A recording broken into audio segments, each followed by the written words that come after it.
Right, on Maruti Suzuki presents ESPNcricinfo T20 timeout. It is time for the World Cup final. Pakistan versus England, this time in the 2020 format in Australia at the MCG. Tom Moody, Anil Kumble, and we'll hear from Fleming as well in just a moment as we preview this game. Let's talk about England first. They flexed some serious muscle in that game, Tom, against India. They had to make do without Mark Wood, but Chris Jordan, I think, did an able job for them.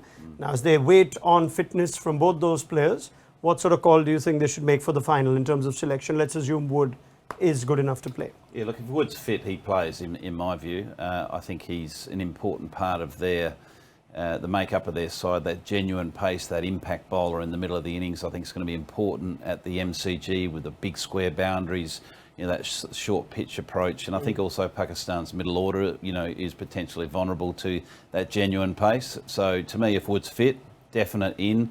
Unfortunate for Jordan, he's come in, done a great job in that semi in Adelaide against India.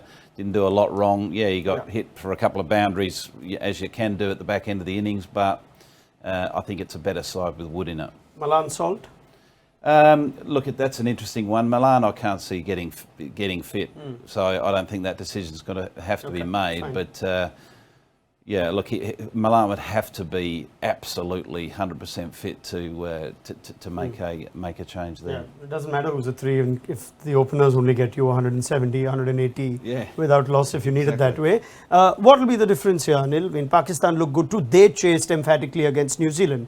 England chased emphatically against India. At the MCG, is it going to be a chase and win sort of World Cup final? It is a World Cup final. Yeah, it is. But the conditions are very different. We have seen that at MCG where there's been a lot more swing and some bounce and pace. So it depends on that. I don't think it'll be like an Adelaide pitch. So yeah, Pakistan will have to watch out for that. And so do England. I know they've had two good opening partnerships, this one and the previous game as well. But they still have to watch out for that swing. And I think England certainly have the upper hand in terms of the experience and the firepower that they have and the options that's available for them in their bowling lineup as well. But you know, Pakistan will be formidable. Which Pakistan will turn up on Sunday?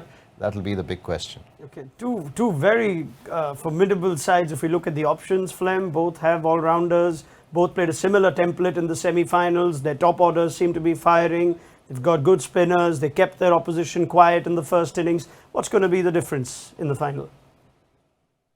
Well, the key thing for me is how Pakistan can attack the English bowling. Now, the pluses for Pakistan are the big side boundaries at the MCG. They've played there. Hopefully there'll be a bit of bounce and carry for the big boys to get in there. Shaheen Freddie to come in, and I'd like to see them get up around the sort of the shoulders, around the head, but using the bounce and their pace and try and unsettle the English batsmen that way, and just be a little bit more unpredictable than what we saw with the Indian attack.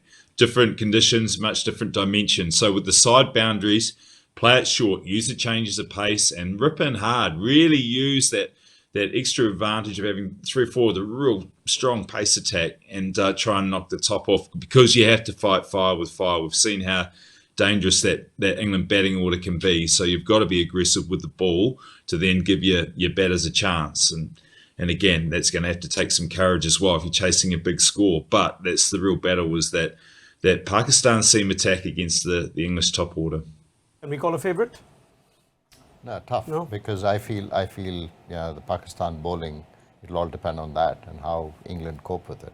Can we call it? Look, I think the momentum England's got and the confidence they've got, particularly if Wood is fit, they're, to me, the favourite in this contest. Flem?